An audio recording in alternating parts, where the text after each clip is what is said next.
بسم اللہ الرحمن الرحیم۔ السلام علیکم۔ پریشانی اور خوف کے اس ماحول میں کچھ حوصلہ افزا خبریں بھی سامنے آ رہی ہیں۔ بہت سے نوجوان سامنے آ رہے ہیں، جس طرح سے عمران خان صاحب نے ایک نوجوان فورس بنانے کا اعلان کیا ہے۔ تو اگر اس کو دیکھا جائے تو پاکستان کے نوجوانوں نے بھی اس پر لبیک کہنا شروع کر دیا ہے اور آگے آ رہے ہیں۔ اس کے علاوہ ایک بڑی بات یہ ہے کہ کراچی یونیورسٹی میں ایک تحقیق ہوئی ہے جو بڑی اہم ہے، اور ڈاکٹر عطاء الرحمن صاحب جو کہ سائنس اینڈ ٹیکنالوجی کی ٹاسک فورس کے چیئرمین بھی ہیں، اور پاکستان میں نہ صرف جانے جاتے ہیں بلکہ پوری دنیا میں ان کا ایک نام ہے، اور پاکستان نے ان کو ایوارڈ بھی دیا ہے سرکاری سطح پر۔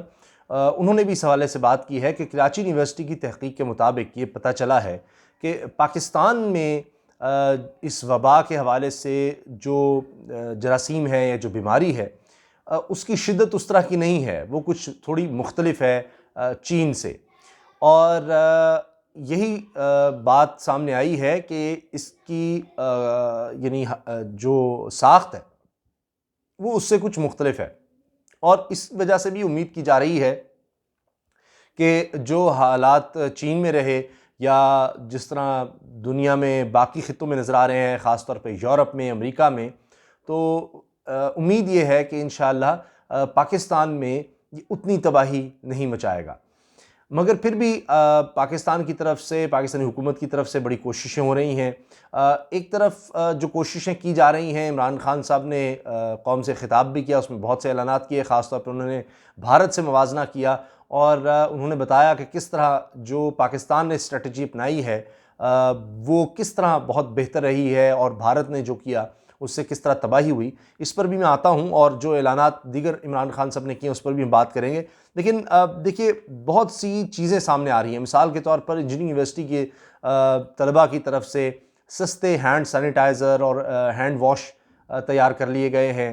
اسی طرح سے جھنگ میں ایک ویڈیو بڑی یعنی وائرل ہوئی ہے کہ وہاں کی جو ایڈمنسٹریشن ہے، وہاں کے جو کمشنر ہیں، انہوں نے یہ کیا کہ وہاں کی منڈی میں انہوں نے باقاعدہ واک تھرو یہ انتظام کر لیا کہ اس کو نام دیا جا رہا ہے یعنی سینیٹائزر واک تھرو گیٹ، کہ جب وہاں سے گزرتے ہیں تو ایک پھوار سی پڑتی ہے لوگوں کے اوپر کہ تاکہ جراثیم ان کے اوپر سے ختم ہو جائے۔ تو اس طرح کے بڑے ایک یوں سمجھے انوویٹو جدید چیزیں سامنے آ رہی ہیں۔ اب پاکستانی نژاد ایک ڈاکٹر ہیں امریکہ میں، ان کا نام ہے ڈاکٹر سعود انور۔ انہوں نے ایک ایسا نظام یعنی بنا لیا ہے کہ ایک وینٹیلیٹر کے ذریعے 7 سے 8 لوگوں کو سانس لینے میں مدد دی جا سکتی ہے، اور دنیا کے ترقی یافتہ ترین ممالک میں اب وینٹیلیٹرز کی کمی کا سامنا ہے۔ پاکستان تو خیر بہت پیچھے ہے ویسے ہی، تو پاکستان کو بھی یہ مسئلہ ہے کہ خدا نخواستہ اگر زیادہ مریضوں کو اس طرف جانا پڑتا ہے، یعنی ان کی حالت اتنی خراب ہو جاتی ہے کہ ان کو وینٹیلیٹر کی ضرورت پڑے، سانس میں مدد کی ضرورت پڑے، تو پھر وینٹیلیٹرز کم ہیں۔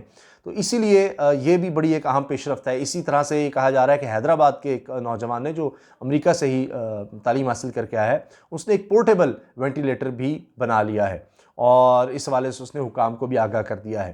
تو یہ بہت سی چیزیں ہو رہی ہیں۔ اب یہ اس کی ویڈیو بھی سامنے آ گئی ہے پاکستانی نژاد امریکی ڈاکٹر کی، کہ 8 سے 7 افراد کو وہ ایک ہی وینٹیلیٹر سے سانس میں مدد دی جا سکتی ہے۔ اس کے علاوہ ویکسین کی تیاری میں تیزی سے کام ہو رہا ہے۔ چین میں اب اس کے کلینکل ٹرائلز بھی شروع کر دیے گئے ہیں، انسانوں پر تجربات شروع ہو گئے ہیں۔ امریکہ میں بھی اسی طرح سے اس کو فاسٹ ٹریک کیا جا رہا ہے۔ ویسے تو پراپر ویکسین آنے میں یہی کہا جا رہا ہے کہ 1 سال سے 18 ماہ لگ سکتے ہیں۔ ظاہر ہے کہ انسانوں میں جب اس ویکسین کو تجرباتی طور پر دیکھا جاتا ہے، پھر کافی عرصہ دیکھا جاتا ہے کہ کیا اس کے کوئی منفی اثرات تو سامنے نہیں آتے، کئی اس میں ظاہر ہے ہفتے لگ جاتے ہوں گے، مہینے لگ جاتے ہوں گے، اور پھر اس کے بعد ماس ٹیسٹنگ کی جاتی ہے کہ بڑی تعداد میں لوگوں پر اس کا تجربہ کیا جاتا ہے، اور پھر جا کر کافی عرصے بعد یعنی کم از کم 1 سال سے 18 ماہ لگتے ہیں کہ اس کی اجازت دی جاتی ہے کہ ہاں یہ بالکل قابل بھروسہ ہے، محفوظ ہے یہ ویکسین، اور اس کو اب لوگوں پر استعمال کیا جائے۔ لیکن اس سے پہلے بہت سے علاج ہیں، ان کی بات ہو رہی ہے۔ جس طرح پہلے میں نے ویڈیو بھی بنائی تھی، اور دنیا میں جو چیز استعمال ہو رہی ہے، یعنی جو خلیے ہیں صحت مند انسان کے جو اس بیماری سے لڑ کے صحتیاب ہو چکا ہو، اس کے خون کی خلیوں کو بیمار آدمی میں استعمال کیا جائے، تو یہ خبر بھی آئی تھی کہ 200 لوگوں میں اس کے استعمال کے بارے میں پاکستان میں اب سوچ لیا گیا ہے اور اس کا فیصلہ کیا گیا ہے. تو یعنی علاج میں بھی پیش رفت ہو رہی ہے. اسی طرح سے اب پاکستان میں 4 AC کی جو کوچز ہیں، یعنی جو ریل کی بوگیاں ہیں، ان کو قرنطینہ میں بدلنے کا کہہ دیا گیا ہے. اور یہ بڑا ہی زبردست ایک تجربہ جا رہا ہے، کیونکہ کیبنز الگ الگ ہیں، ہر ایک کو وہاں پر AC کی بھی سہولت ہوگی. AC کوچز ہیں اور اس میں وہاں پر ان کو سینیٹائزر بھی دیا جائے گا، خوراک کا بھی ان کے لیے، اور ایک محفوظ بھی ہوں گے الگ الگ رہ کر. تو اس طرح کے کام بہت سے ہو رہے ہیں.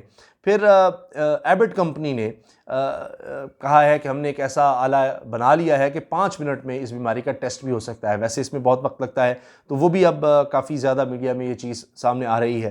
تو اس طرح کی بہت سی خبریں ہیں. پھر ایک بہت اہم بات کہ یورپ میں جس طرح آپ دیکھ رہے ہیں کہ روزانہ کی بنیاد پر سینکڑوں لوگوں کی ہلاکت کی اطلاعات آ رہی ہیں. یعنی فرانس جیسے ترقی یافتہ ترین ملک میں، امیر ترین ملکوں میں شمار ہوتا ہے، وہاں پر تقریباً 500 لوگ پچھلے 24 گھنٹے میں ہلاک ہوئے ہیں.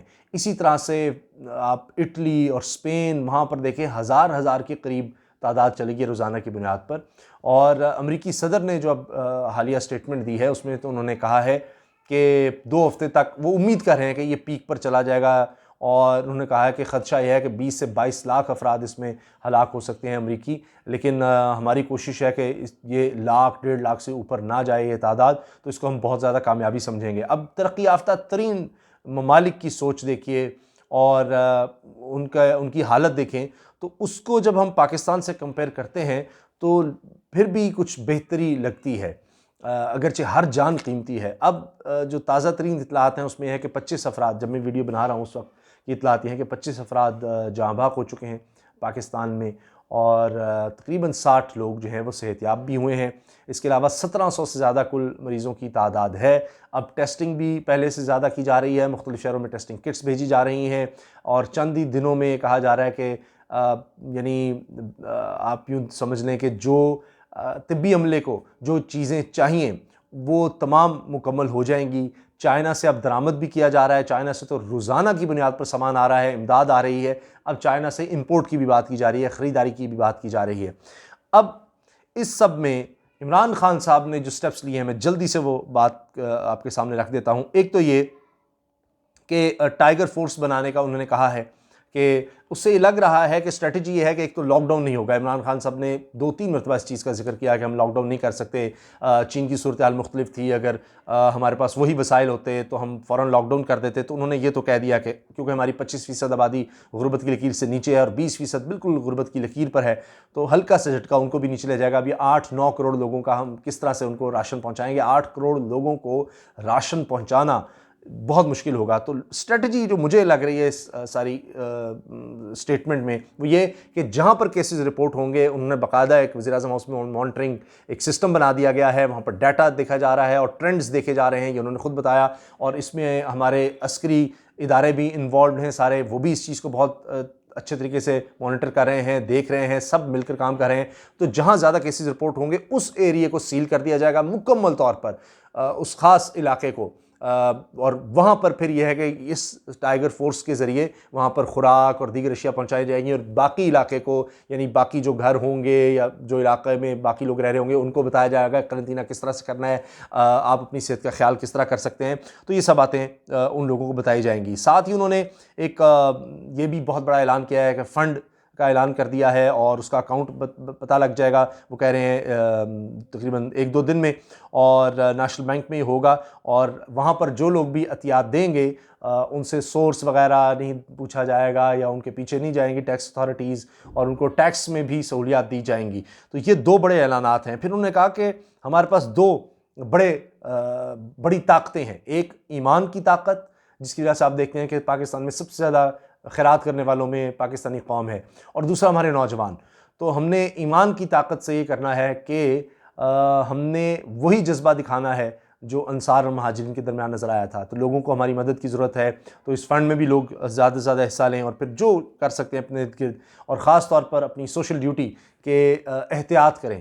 یہ بہت زیادہ ضروری ہے، ورنہ یہ چیز بہت زیادہ پھیل سکتی ہے۔ پھر انہوں نے یہ بات کہی کہ بھارت کی مثال دی کہ وہاں پر کیا ہوا، انہوں نے سوچے سمجھے بغیر لاک ڈاؤن کا کہہ دیا، سخت لاک ڈاؤن کیا، اور وہاں پر غریب آدمی رل گئے، برباد ہو گئے۔